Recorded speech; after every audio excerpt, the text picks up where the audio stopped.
just touch on Pan-Africanism and the values that are encompassed in it and are embraced by that. Values and norms we hold dear underpin our motivations and should galvanize us to reach our aspirations. One of them, of course, is the South African Constitution. The other one is Pan-Africanism, and I would also argue values in Ubuntu and South-South cooperation. So Pan-Africanism at its simplest is that unity can be our strength, no matter how small, how discriminated against, or how powerless we may feel.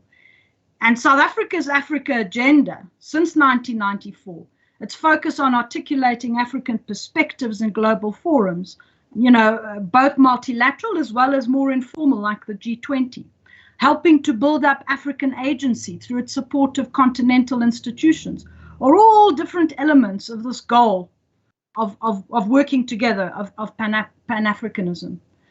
Granted, and I sort of say that in parenthesis, I think there will always have to be a balance between national and regional interests, but these are not mutually exclusive. And I think the COVID response has shown that in a really significant way. It was perhaps the best recent example of what Pan-Africanism can achieve if there is a common purpose. We can argue, of course, and I think the point has been made that, the vaccine response has been problematic. But that has been a result of the superstructure and the extraneous factors, and less so about the ability of Africa as a united community to actually take action and coordinate, argue for key points, for key issues such as debt, such as access to medical supplies, such as vaccines at the global level. But I think what is also important, and we saw that with COVID, is that the ideals and the aspirations are critical. They galvanize us as individuals to action, but we do require a number of instruments to be realized. And I think, again, COVID the COVID response has demonstrated that we actually have been able to get to where we are as Africa because of 3 points that I want to just talk about very briefly: leadership, strategy, and institutions. And this then brings me to my third point. And this relates to what I'm calling a universal social and ecological contract. Agenda 2030 is very much, I think, part of that. But such a contract is so essential to revitalizing and reestablishing an effective multilateralism that is fit for purpose in the 21st century. Because at the heart of any multilateralism lies, firstly, the maintenance of international peace and stability, and the Minister has spoken about it, but also the improvement of the human condition. And that's where the UN is, the pillars of the UN. It's both about peace and security, but very, very importantly about human development.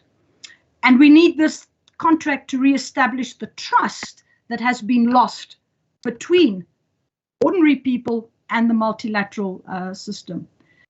Such a contract would need to be driven by the values of inclusiveness, human dignity, transparency, solidarity, burden sharing. It would need to reconstitute the relationship of trust between governors and governed, and to establish a new commitment of responsibility between human society and the ecosystem. And I think the important point here to note is really something that Amartya Sen talks about: remediable injustices.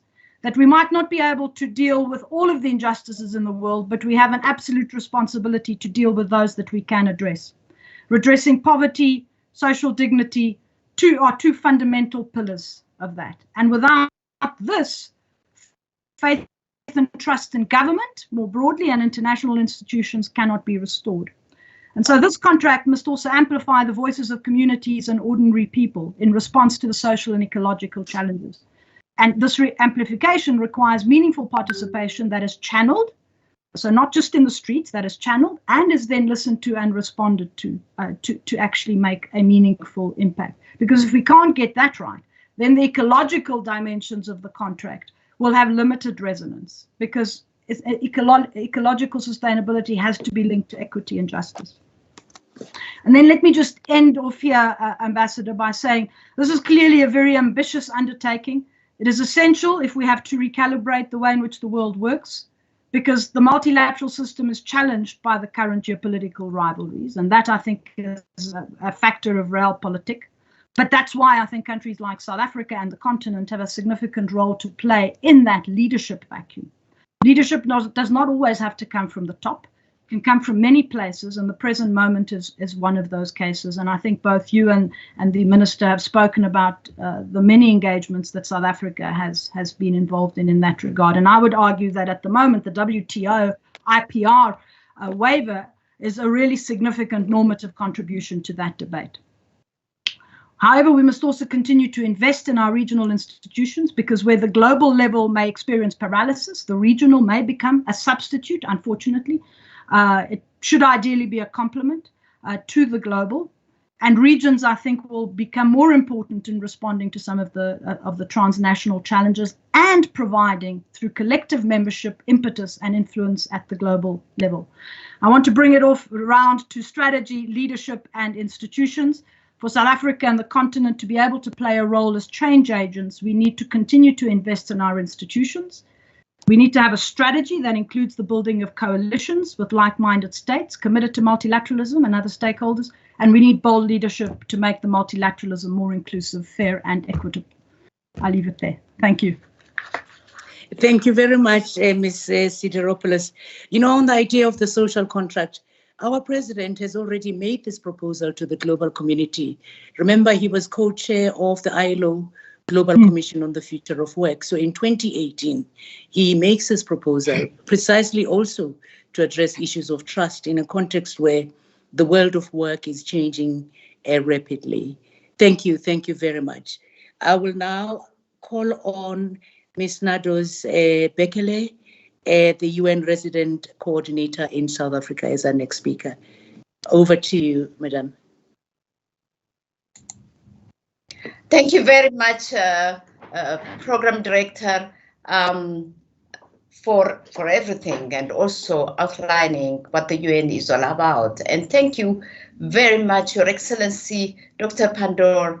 What an honor to share this platform again with you today. And thank you for brilliantly articulating the impressive role South Africa has played at the United Nations, and also outlining what the UN stands for and why we have to support the UN. I think today I've been asked to speak about multilateralism and make a pitch for multilateralism, but this has already been done brilliantly by you, and but let me just try. Good morning to my fellow panelists and good morning to all participants. As a starting point, like you rightly put it, Your Excellency, it's worth reminding ourselves of the founding principles upon which the multilateral system was established in 1945. Namely, to save succeeding generations from the scourge of war and to give peace a firmer footing through international cooperation, international law, fundamental human rights, and better standards of life. Reminding ourselves of these assists us to appropriately define the raison d'etre of the United Nations. It also provides us with a basic framework to assess the performance of the UN over the past 75 years in fulfilling this mandate. And this is where I would like to start. Even in times of greater global challenges and tension, our organization has catalyzed decolonization, promoted freedom, shaped norms for international development, and worked to eradicate diseases. The United Nations has also helped to mitigate dozens of conflicts, saved hundreds of thousands of lives through humanitarian crisis, through humanitarian action, and provided millions of children and with the education that every child deserves. It has worked to promote and protect all human rights and fundamental freedoms, like you articulated very well, for all, including the equal rights of women and men. Over the years, more than 1 million women and men have served under the United Nations flag in more than 70 peacekeeping operations.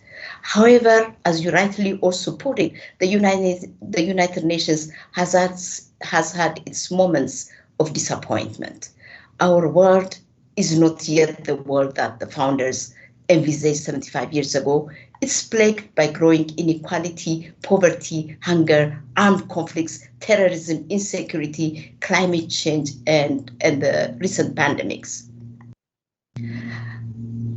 I would like to really focus on the most, what I think, 3 most urgent issues that require the attention of global leaders and which can only be resolved, and through an effective multilateral system. The first one, also been touched by you, is the vaccine equity.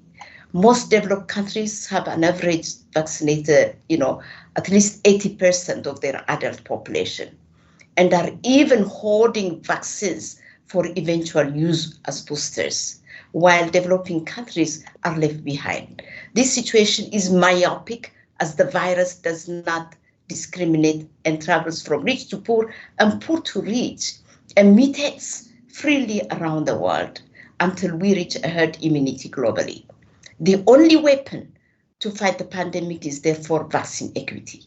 The UN, through WHO, is therefore sending the world the right message: share your stocks, while WTO is advocating patent waiver on COVID vaccines so that countries like South Africa and others with capabilities in place could manufacture such vaccines.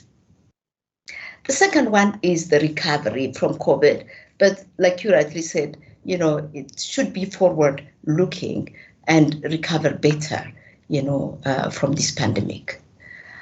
Recovery around the world is being highly uneven again.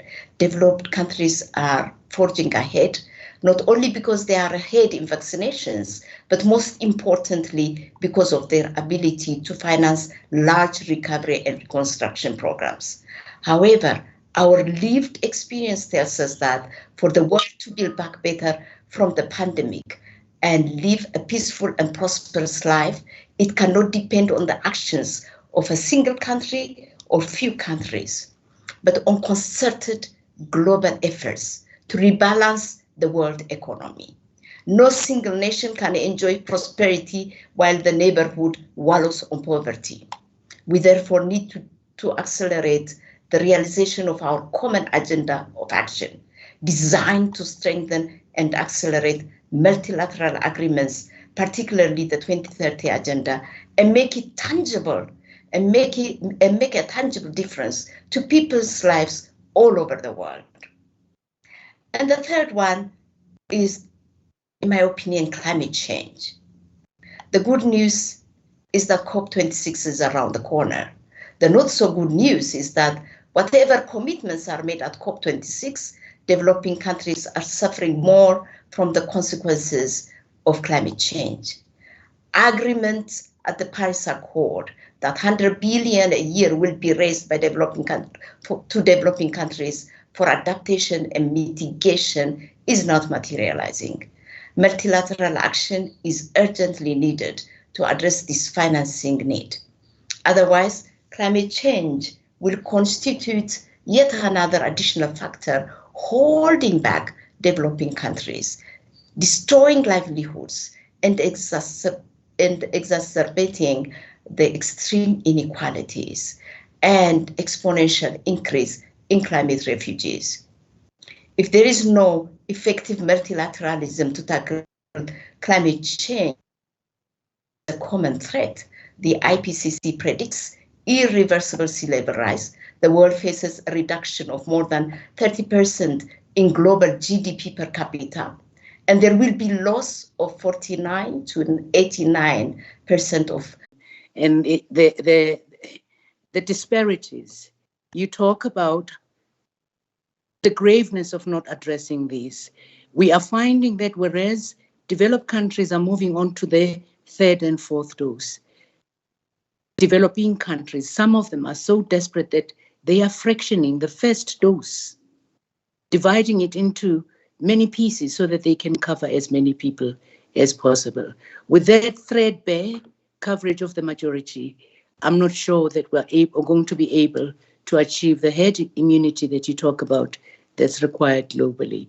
You speak about the SDGs and the importance of building on the SDGs. Data tells us that many developing countries have lost 2 decades of development progress as a result of the pandemic. And this happened in the first 6 months of the pandemic.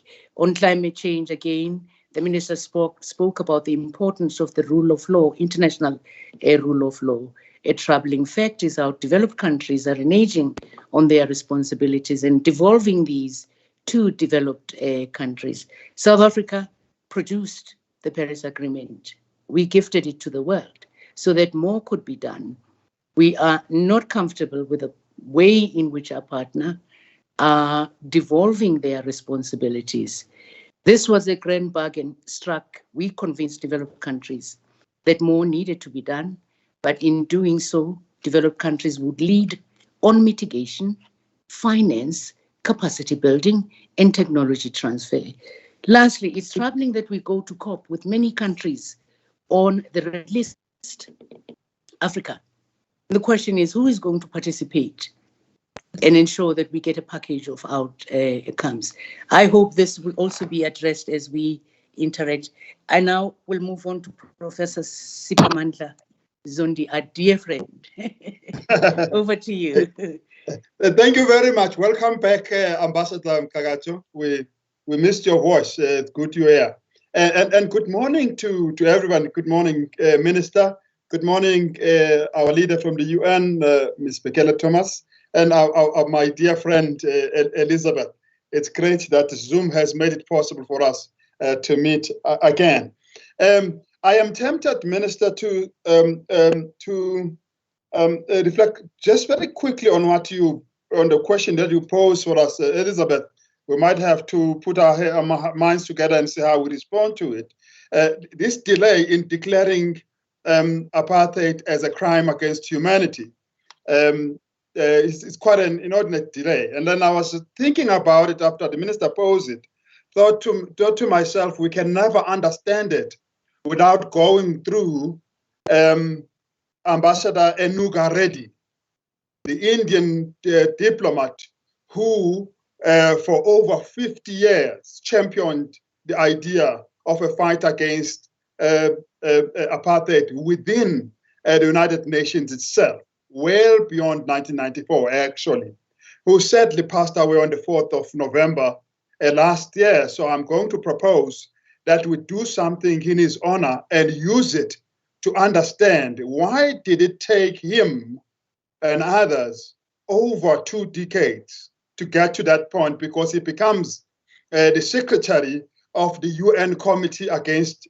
Apartheid in the late 1960s, in the early 1960s, sorry, and the UN establishes what is called the UN Center Against Apartheid. In the 1970s, it took it over.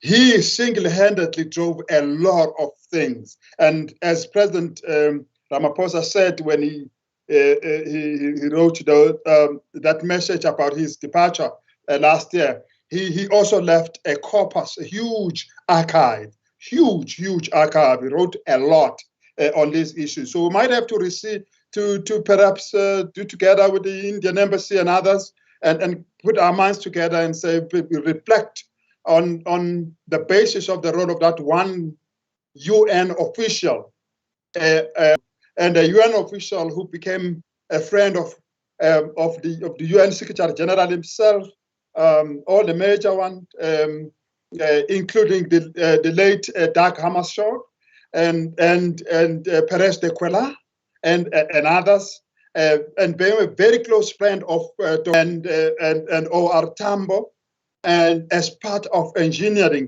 that critical role of an individual who was just larger than life, was Indian born in India, but took up this cause as if he was South African or even African. So that's perhaps the one thing to pack by the side. Quickly, I think it is important to notice, I would like to make just 4 remarks. The first one is that non-permanent members are not insignificant. That's one of the most important things to place on the table. They may not have a veto instrument, but they are significant in many other ways through which the United Nations work. It doesn't really work through vetoes alone. Overwhelming agenda of the UN, including the Security Council, still needs consensus. And consensus does not need veto. Consensus is only for a minority of resolutions, so that the veto is only for a minority of resolutions where consensus failed. So it is in the interest of non-permanent members that consensus does not fail, because when it fails, no influence on the next instrument, which is the veto. And in many ways, there are studies that have shown that in many ways, the presence of non-permanent members have saved the UN Security Council from a complete bloodbath of veto against veto, because they drill these two sides together to a common text of some form. So they really assist. They're a lot more significant than we actually phrase in our conversation, as if getting a veto is the only way of being significant. They are also very useful in diluting power games. And we have seen this even in recent cases on disarmament, or on Iran, on Syria and others. That ability to dilute the power games is not an insignificant thing. And their ability also to move the conversation from power games and power machinization to substantive issues is very, very critical. Talk about Mexico mediating in the UN in the early 2000s in the UN Security Council's power games. The US and Europe on the other side, European powers on the other side, and the Russia and China on the other side, by placing the issue of environment as critical in fighting insecurity. South Africa doing the same thing, bringing the question of development, giving the question of UN cooperation with regional institutions. That is to bring back the conversation from this brouhaha power games and say, these are the issues that affect the people, billions of people in the world. That is very important because it speaks to agenda setting. It speaks to setting the agenda where it is set. And it speaks to defending the agenda, and that is the substantive agenda. They are also very significant in representing those who are outside the 1945 cabal. And that should not be taken lightly. And they've also been very significant in breaching the UN Security Council divide, the UN Security Council UNGA divide, therefore preserving this inclusive agenda and bring issues that are actually of common interest for both the UN Security Council. Without the non-permanent members, I assure you, the UN Security Council could have become a police unit of the UN, insignificant for any policy issue, but except for deciding when to intervene and not to intervene. But because of non-permanent members who are less interested in the power of might and stuff, but interested in the power of right, the UN Security Council has this dignity, a little bit of dignity, of having substantive issues that it releases through presidential statements and things that matter, but also breaching the divide between the UN and other regional organizations. And since South Africa championing that as a principle broadly and focusing on the African Union, how do you bridge the two and have the two work together? And that led, by the way, to hybrid missions. Today, the concept of hybrid missions, where the UN does not work alone in a region, but it hybridizes its control over that mission with the region of that mission, however weak that regional body might be, has become a best example, an international best practice. It comes from a push that there must be this principle of UN coordinating with regional organization. And that's a major victory for those regional organizations. I can remember very well, vividly, Ambassador Kumalo taking the UN, remember the UN Security Council members to Sudan, to Ethiopia, to a number of countries on the African continent. It was unprecedented. They've never left New York. They've never left New York. They've never left New York. Yet they're about the world. Then they learned in that particular one. And definitely I agree that the UN, because the UN is a rule-making, regimes-making a system, it has been very good. It presents huge opportunities for non-permanent members who know how to build alliances, who know how to build cooperation mechanism, know how to build solidarity, and who know how to do diplomacy based on dialogue more than anything else. Dialogue, and therefore place the most important issues on the table, from the Rio Agenda, which became the Sustainable Development Agenda, to non-proliferation, to the idea of world peace, a nuclear-free world, and all of those kinds of issues have demonstrated the importance of the non-permanent members. Of course, as I draw towards a close, for the non-permanent members, the reform of the international institution is a very interesting thing. Now, when you look at South Africa's position, which actually draws from that huge battle against apartheid, there's a very interesting thing that you find there, which is faith in the international institutions, but a belief that they should be reformed all the same.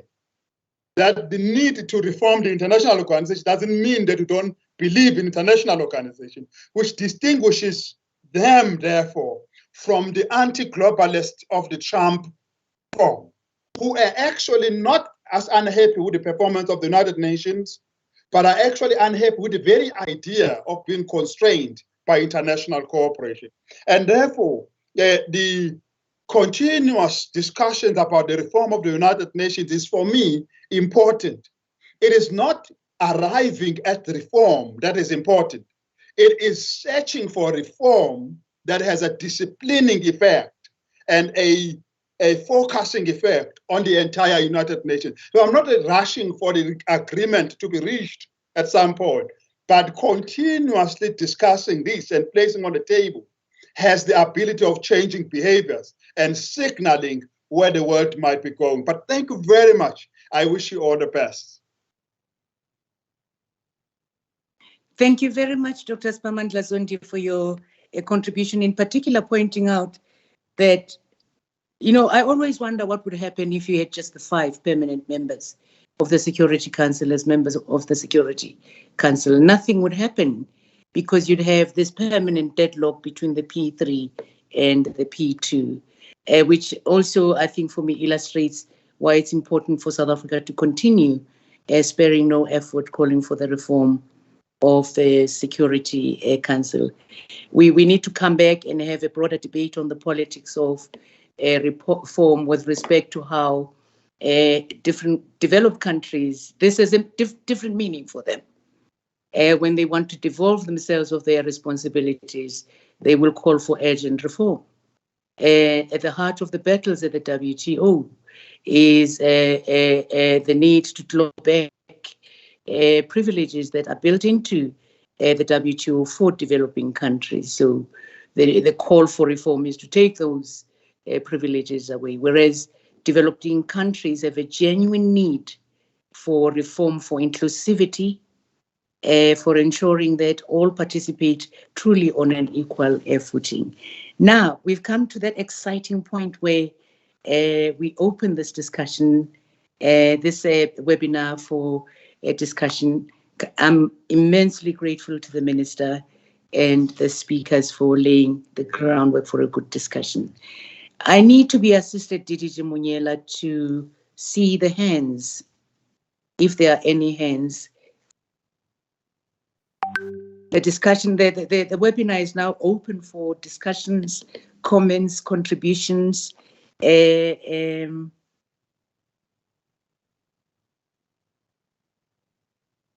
is somebody I see, Martin, it says M, Martin. Over to you. I'm not good with this thing. Martin, you had your hand up, you can unmute.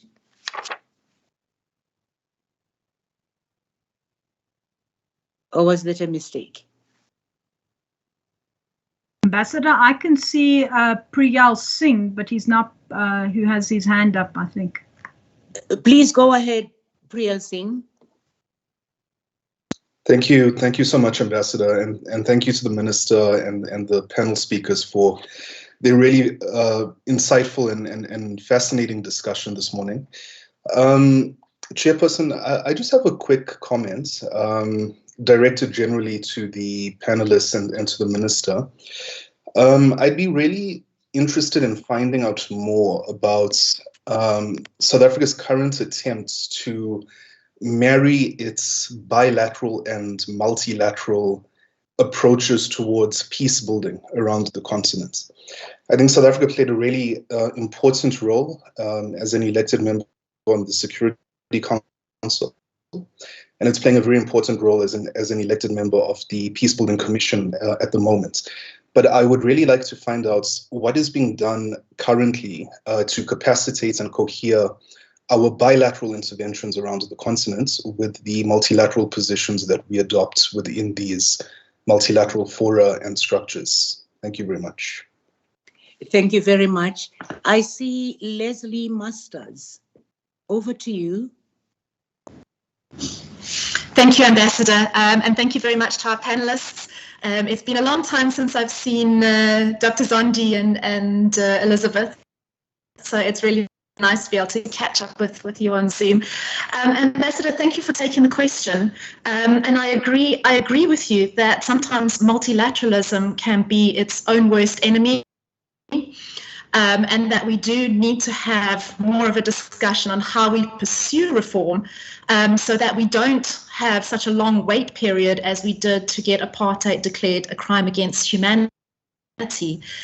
My question this morning is, I'd like to raise South Africa's position on nuclear non-proliferation and the role of the UN, especially around, given that the UK, Australia and America have recently, well, this week, signed an alliance pact allowing Australia now to build nuclear-powered submarines, and how South Africa and multilateralism can be drawn in and used to manage these global situations, and what our role could be in doing that. Thank you very much. Thank you. Those are the only two hands I saw for the moment. Minister, I don't know whether you'd like to take to respond, and then we'll follow the cycle in order of how our guest speaker spoke. Over to you, Minister.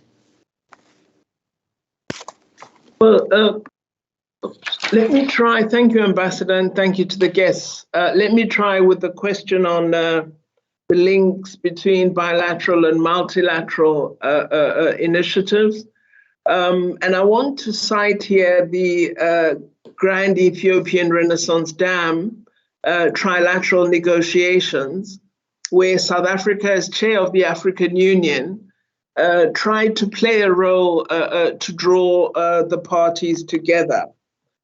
So this was a role that we had to play both in unity with the United Nations, the EU, which was an observer party to the initial discussions and negotiations.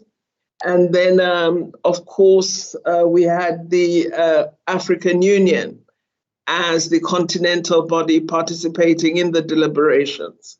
But along the way, the bilateral was also significant because from time to time, the discussions would break down. In fact, often not from time to time, they'd break down.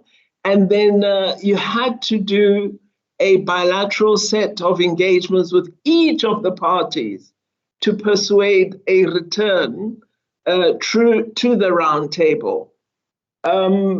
It was one of the most challenging experiences I had for over a year.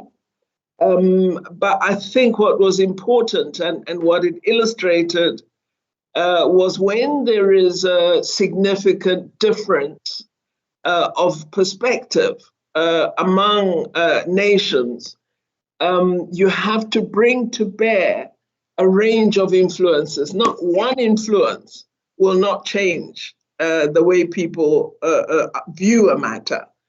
So we ended up having to look are there river law experts in Africa? You know, are there people who've worked in crafting agreements on territorial share agreements to derive value and understanding for all nations? And we found such experts exist in Senegal. There's one professor in Chad, and there's a river law professor in some other countries. So we drew in academia, and thus, you know, it was civil society essentially. And then the multilateral institutions were brought in, because some are influential in terms of being grant makers or supporters of projects. And then there are other elements such as the African Union, which are brought in because of the philosophy of African solutions for African problems. So you had a range of forces being drawn in. Unfortunately, we didn't succeed. As you know, it remains a matter for negotiation. But I believe the involvement and continuing dialogue and discussion across the countries led to an appreciation that a solution, an agreement, which is a negotiated settlement, has to be found. And I was really thrilled that although Egypt brought this matter to the Security Council, essentially kicked it back to the African Union and the so-called observer countries, which include South Africa. And we hopefully will draw in the three countries to renewed deliberations.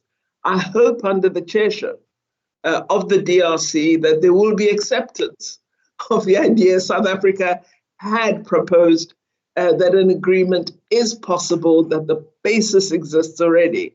So I'm just essentially saying, I agree with Mr. Singh, and we have attempted to draw a range of parts together. I think with respect to the question by Ms. Masters, could I ask you, moderator, to answer it?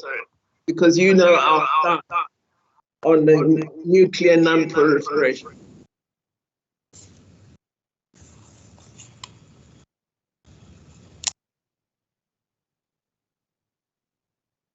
You are muted, Ambassador Seko. Oh, sorry. Ms. Masters asked a question that has to do with the dynamics that are emerging in the geopolitical contestations between China and the P3. It doesn't really refer directly to nuclear non-proliferation, where we are stuck with regards to the implementation of Article 6 of the Non-Proliferation Treaty, which went to the core of the grand bargain that was reached when the NPT was extended indefinitely. So it's important that the P5 actually deliver on Article 6, which refers to nuclear disarmament, as it were, nuclear disarmament. We find that they're not only not moving, but they are modernizing the arsenal that they have. And yet the pandemic has shown just how irrelevant but equally dangerous these weapons are. You can't, shoot a missile at COVID-19. We need vaccines, and the amount of money that is spent on these weapons is really amazing. I'm glad that you asked the question so that you can focus on what happens on the side of the review conference of the NPT that is due to be held, where again, our partners, in particular the nuclear weapon states, are trying to gut the NPT, calling for partial outcomes that are not addressing the outstanding issues in a context where the 2015 review conference collapsed because of the Middle East issue. So how we see that agreement that's been struck with Australia is that it addresses the geopolitical contestations that are emerging between China and the Western powers. I would then ask Ms. Sideropoulos to take the other questions, but I also have a message in the chat box that says there were many other questions sent through SAIIA. If you could answer those as well, that would be great. And then Ms. Bekele Thomas can answer the others, and Dr. Zundi, or perhaps we can have concluding comments because we're left with 7 minutes. Yeah, Ambassador, I saw the message. I just SMS'd my colleagues, but we can't seem to find questions posed. Just on the existing questions, I mean, I think just to make one observation regarding your remarks about the geopolitical rivalries is that really that is one of the critical challenges that middle powers, regional powers who are not necessarily caught up in that geopolitical rivalry have to manage and have to balance. And part of it is how we do that at the global level in terms of trying to keep processes moving and making and not allowing them to collapse. I think your point about the NPT is so important. And I mean, there's also the dimension of the ban on nuclear weapons as well, which I think is so important when we're talking about NPTs. But then at a very practical realpolitik level, how we actually navigate our relations with those countries in a way that also doesn't draw us into these rivalries and into these conflicts. So we have that dimension on the one hand, and then on the other, how we can, in our ways, through regional and global institutions, contribute to some form of stability, even when tensions are high. So we have that role, and I think that the point that Zundi made about, you know, the important role that non-permanent or other members of the General Assembly can play in just you know, contributing to a reduction of tension, sort of tension releases, I think is so important. But I unfortunately don't have the questions that were sent to us, so I don't know where they went. Sorry.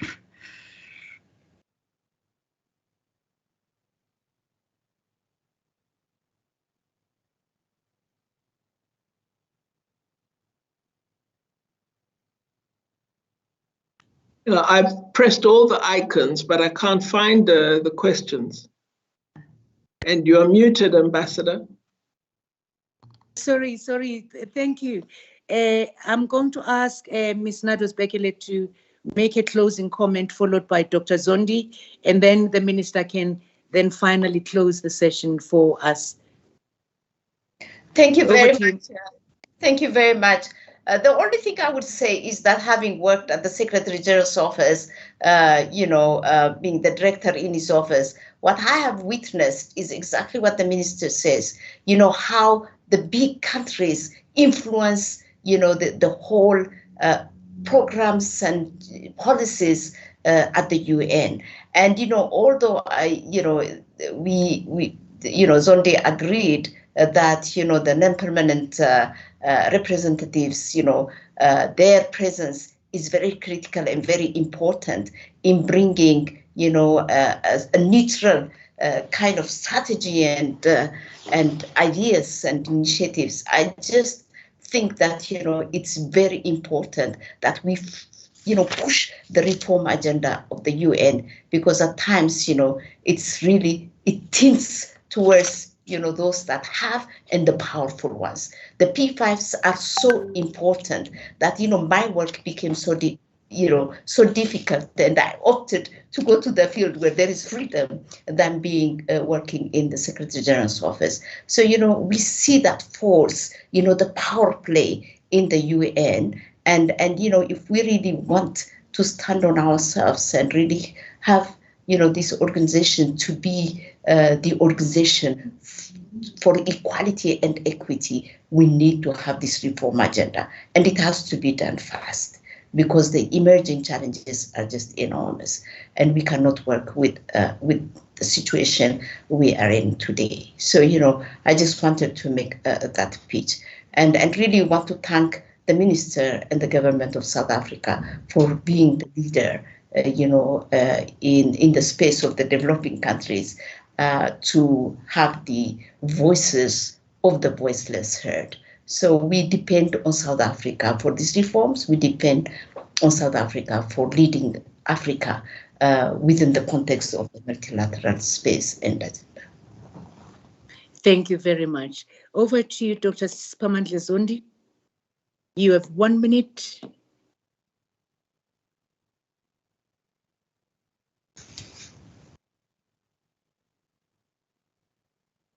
Has he dropped out? It seems, Ambassador, I can't see him in the list here under yes, presenters. I cannot see him. I think with that, then let me hand over to the Minister to close this. And I hope we'll have another session. And I promise to do better. I'll immediately ask for training from DDG Munyela. Over to you, Minister.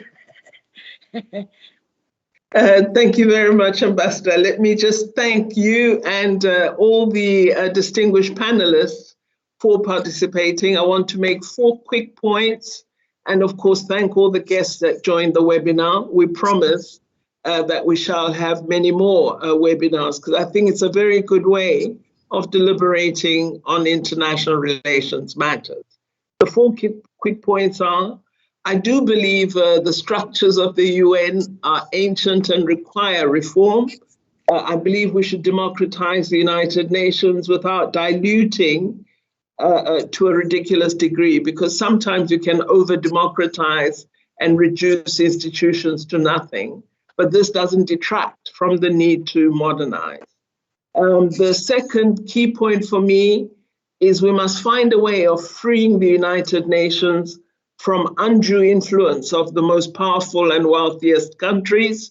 This may be to look at how we create some form of sovereign wealth fund to assist the UN to be freer than it might be at the moment. Maybe every country should donate a few ingots of gold so that the UN builds up a base that allows it to be secure in resources, because these are used as a threat to it. The third point would be, I believe the experience of the freedom struggle for South Africa and the UN support of it means that a program-focused approach is absolutely vital, an action-oriented, well-crafted, well-designed approach, and this should be encouraged as we seek to speed up implementation. Thank you very much for hosting this. Thank you very much, Minister. The colleagues, we've come to the end of what has been a really a great discussion.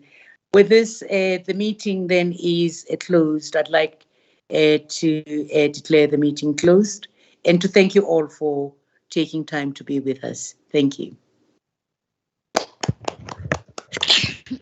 Thank you. Thank you. Thank you.